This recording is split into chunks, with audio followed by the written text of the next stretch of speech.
couple of years ago, you guys probably know as well, dance music became so big in the US and everyone wanted to be a DJ. There were new festivals popping up every weekend. And I think when that happened, there was a parallel boom in blogging about dance music, Bloghouse, we all know about it. So I think there's kind of these two different divides of what people call music journalism in the dance music world. Some people are real music heads. They just want to just uncover all the best music, and they do like writing about it. They like describing it, and there is a special art to that. I know Pitchfork does it really well when they, review their albums. They're so good at actually putting the music into words and making you think about oh, that's how the music feels in my head, even though I didn't think about it in words.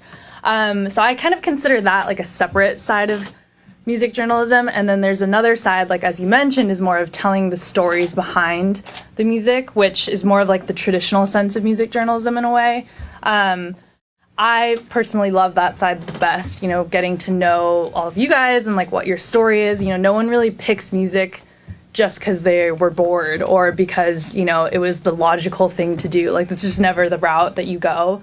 So everyone tends to have a really good story of where you came from. I'm sure probably a couple of you guys aren't from LA and probably saved a bunch of money to come here and came from some small town where no one knows what DJs even do really.